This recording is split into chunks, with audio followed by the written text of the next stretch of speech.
Hello and welcome to this O&DR Modurol video, bonnet vent problems, coolant hoses, dipsticks, plus a very special French special edition XK8.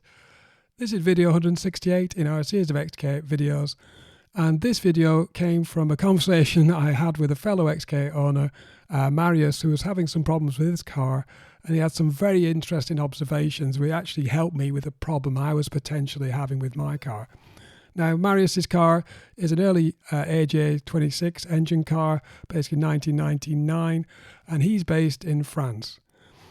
So we had this discussion, and there's basically four main subjects during the discussion, which I thought was worth sharing with you guys. First, there was the vent problem, having XKR vents in his XK8.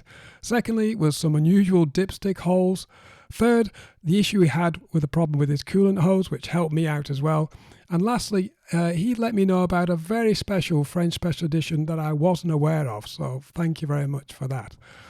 So first of all, the problem Marius was having with his vents. So when Marius bought his XK8 with a very nice Sherwood green metallic colour, it does look the business to be honest, his car had been fitted with an XKR bonnet with those great louvered vents by the original owner. Now, it's a very quality bonnet, it's not an aftermarket one, and it's in the correct colour, so the previous owner has done a very good job. Unfortunately, Marius was very happy with the car until whenever it rained, coincidentally the car started throwing up the engine management light and going into limp mode.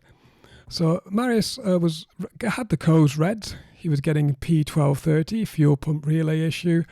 Also a lot of ignition malfunction codes, PO 352, 3, 5 and 8, which is typical for ignition coil pack, so spark plug issues.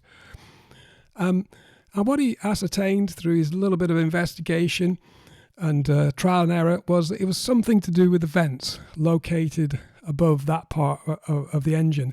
And basically the vents on an XK8, when you apply the vent to an XK8, it's sitting right at the front of the engine, and it does get a little bit of the coil cover. So the vents on the bonnet vents are basically only supposed to be present on the supercharged cars, primarily to differentiate them from XK8s. There is some talk about them being needed for cooling, but I think, to be honest, the XK8 can get very hot, but it's primarily, I think, I mean, correct me if I'm wrong, let me know in the comments, primarily it's about differentiating the XKR to the XK8.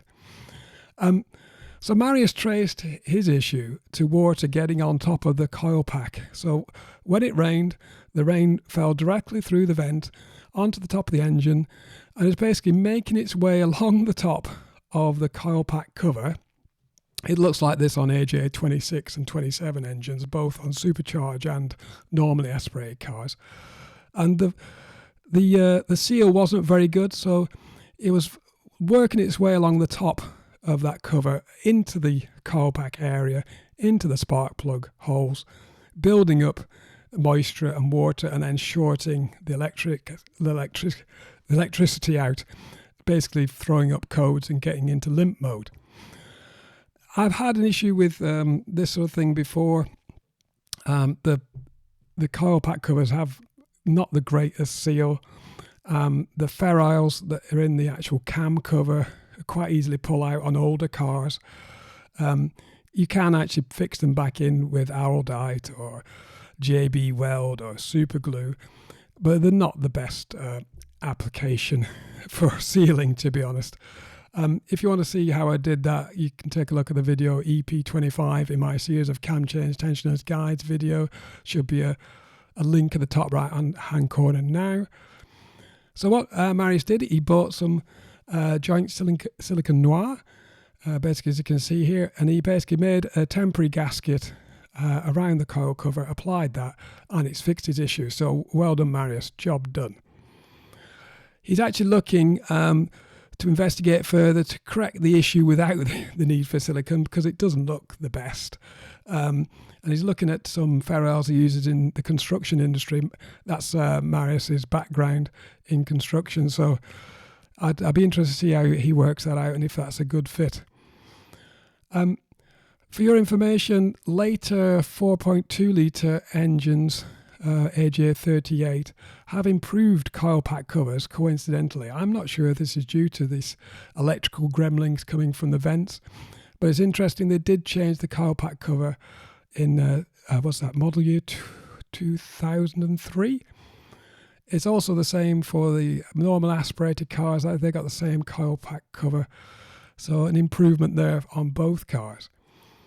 If you're interested to understand the differences between the three engines used for the XKR XK8, take a look at our video, video 28, which engine. Should be a link in the top right hand corner. Easy to differentiate them. Secondly then, how Marius helped me out with my coolant hose by describing the problem he's having with his. So Marius had experienced a leak on his front top coolant hose, and he made a roadside repair, very ingenious, and he got it home. Interestingly, that itself had its own leak, not very much, but it was another leak, and that threw up some more codes. Interestingly, on normal aspirated engines, we've got a VVT, or variable valve timing. It's not applicable on XKRs up to, basically on the X100. AJ26 engines are end-mounted actuators, and AJ27s are top-mounted. Either way, they're both potentially in the target area for that vent if you apply the vent on the top. So don't put the vent on XK, is the real, unless you're going to be very sure about sealing all the electrical bits. So what happened was, the AJ26 actuator on his car was right at the front, and it got all the water sprayed on it, and it again shorted out and triggered the engine management light. What was interesting with the original failure was actually a hole worn on the top hose at the bottom.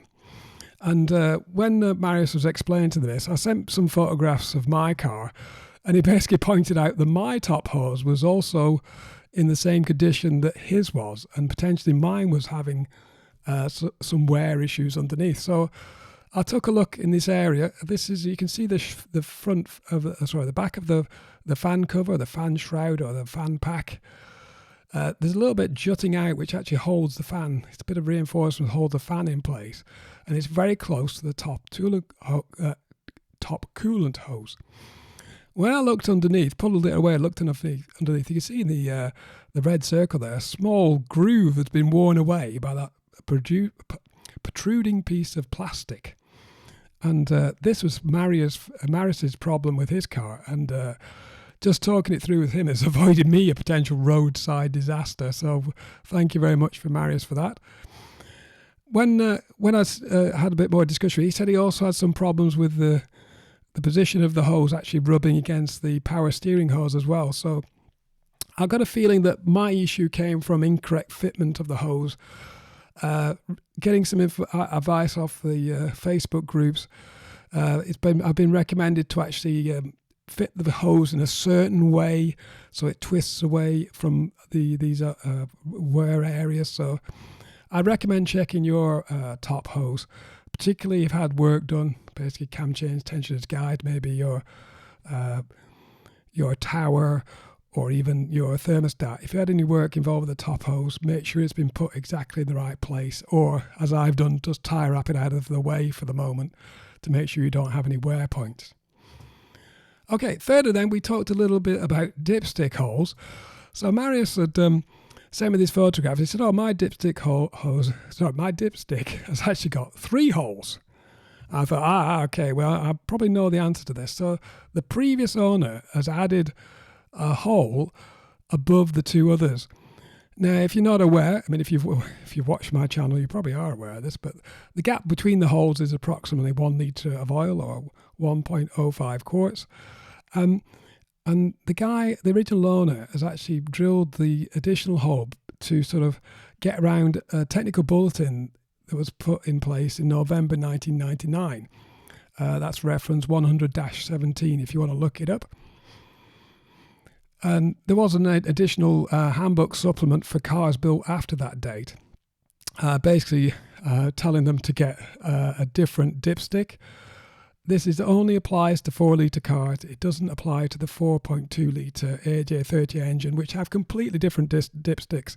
Not that they have a different sump, just the dipstick holder or the pipe that holds the dipstick in is a little bit longer, so the dipstick is longer itself. So basically, to explain very quickly why you've got an additional hole or the change of the dipstick is, there was an occasion where in the implementation or the release of the XKR, people started to drive very fast round corners. All the oil sloshed to one side, and there was one or two cases of fuel starvation and oil starvation and engine problems resulting in that. So what Jaguar did to solve this issue was basically put 1 litre of extra oil in the sump to avoid that happening. It's a great British solution, that, not really very difficult. There's lots of space for extra oil in the sump if you want to get into the detail of that. I've got a video specifically about that. That's video 72, high performance dipsticks, because it's only really applicable for those people who drive fast round corners. But I'll put a link in the top right hand corner if you're interested in that sort of very geeky part of XK ownership. Okay, lastly, Marius mentioned a French special edition I'd never heard of.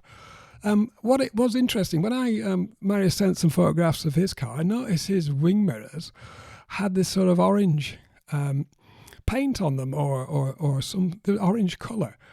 Now, what this is the wing mirror has been modified to sort of duplicate a similar styled French special edition. And Marius explained this is the Chapelle edition. And basically this was produced by the French leather products manufacturer Chapelle. It's very high quality, very expensive, bespoke leather garments and etc. And they'd produce this XKR special edition. Now, there's lots of things extra. Basically, you get bespoke luggage, a bespoke pair of shoes. You get a boiler suit. That's not leather, boiler suit. In this orange, lovely orange leather. You get the orange leather gear stick. The wing mirrors are actually covered in orange leather. I'm not sure how durable that is, but that's what they've done. And in the interior, you've got you got wool carpets with orange inserts. The speaker covers are covered in orange leather. You've got the window controls are covered in orange leather, etc. And the center console is orange leather. Basically, any of these little bits is covered in this lovely, high quality Chapelle leather. Anyway, I'm planning to get some more information together with Marius, and I'll do a separate video if I get enough information and better photographs about this very, very special edition. Because as you know, I'm doing videos on all the special editions that's ever been done for the Jaguar XKR. I'm quite a way through it now. If you're interested in those videos, take a look at the video list of that, or the playlist of that on my channel. Okay, a very, very special thanks to Marius Varan for his help in explaining all these things about the problems, sharing all these things that he had wrong with his car, and it actually helped me avoid a problem with mine. I can't be any more grateful than that, to be honest. Thank you very much for Marius and these very interesting things to discuss about XK8. Right, thank you for watching. Please like, comment, share and subscribe for more XK8 videos.